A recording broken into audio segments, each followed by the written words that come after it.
Hi guys, welcome back to my amazing kitchen.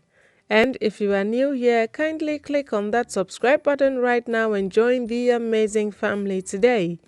In this video, I'm going to be sharing my oatmeal banku recipe with you. A very nutritious and healthy alternative to the regular cornmeal banku. I posted the picture of this on my Instagram and Facebook page, and many of you were so enthusiastic about the recipe. And so come along and let's make some oatmeal banku. Okay, so before anything else, let's talk about the oats. And this is old-fashioned rolled oats. And I also have your Quaker oats, the one you would normally use to make your oatmeal porridge. And there is a difference in texture, and that's what I want to show you.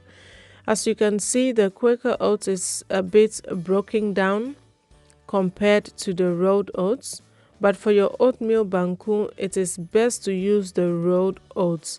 But if you don't have that and you have the Quaker oats, you can still use that as well. But if you can choose, opt for the rolled oats because, in my opinion, it gives your banku a better texture. The ratio I use for the banku is 1 cup of oats to 1 cup of water, and I'm just using my rice cooker cup measurement to measure my oats. You don't have to do that. You can use any cup you have. You just have to use the same cup to measure your oats and your water. I need 5 cups of oats, and that's what I've measured into my bowl. Next, I'm going to blend the oats, and you need a very good blender for this because you want to blend it really well until it becomes very smooth and thick. You don't want any chunky bits. So I've measured 3 cups into my blender because all the 5 will not fit.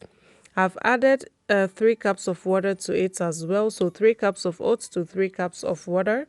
I'm going to blend it into a very thick and smooth paste and then blend the remaining 2 cups and add it to it as well. My Ninja blender is a very powerful blender and it did the job very perfectly. So this is exactly the texture and the consistency you are looking for. A very smooth and thick paste, not too runny but also not too thick. I'm going to transfer this into my pot and then blend the remaining 2 cups and then add it back to this as well. So next I'm going to rinse my blender with an extra cup of water and then add it back to my mixture.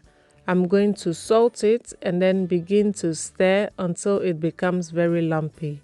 So you just continue to stir, and in the beginning whilst you are stirring you realize that it is really loose and thick, but as you continue to stir it will begin to form lumps like this, and then you begin to press the lumps to the side of your pan.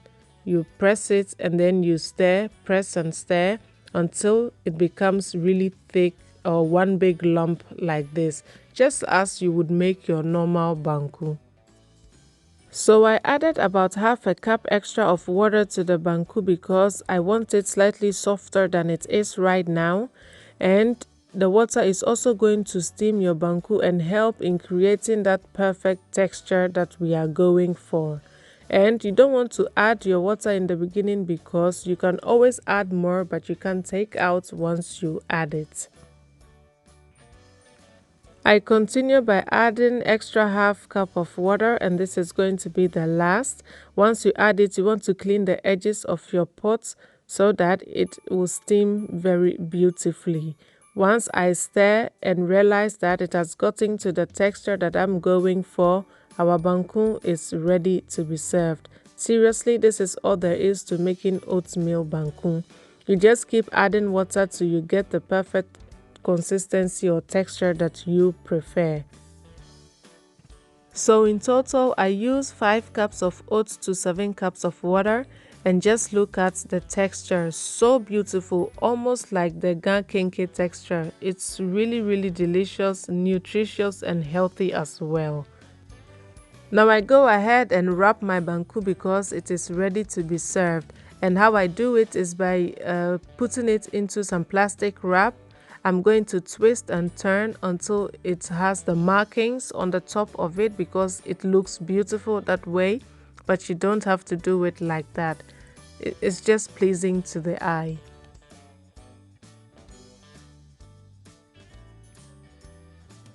You can also do it the old-fashioned way by spooning it onto a plate and then using your hand to shape and smoothen it out. It also looks beautiful and equally appetizing, but I'm going to still transfer it to my plastic wrap, twist and turn to make it look extra beautiful. Nti wahwɛ nti eyi ɔnyɛ w'akɔnnɔ a agye wo nam papa bi paa na wo muku no ɛda abɔdo aba. I'm going to serve this with some fried squid, my vegetable medley, and the three sisters, my red pepper, green chilli, and my shito. Yes, that's their name. In the Nima Makacho from her three sisters. But seriously, you can serve this with anything you would normally serve banku with. You can serve this with your okra stew, your okra soup, any stew, any soup that you prefer. You can eat it with almost anything. So I hope you are really inspired to try this healthier version of banku and enjoy it with your family. Just look at the texture. It's so beautiful. I just wanted to show you this. So until I come your way next time with another yumilicious recipe, please remember that cooking should always be fun and exciting. So try to cook each meal with love and see it radiate through the hearts of your family. Thank you so much for watching, guys, and see you in my next video. Bye.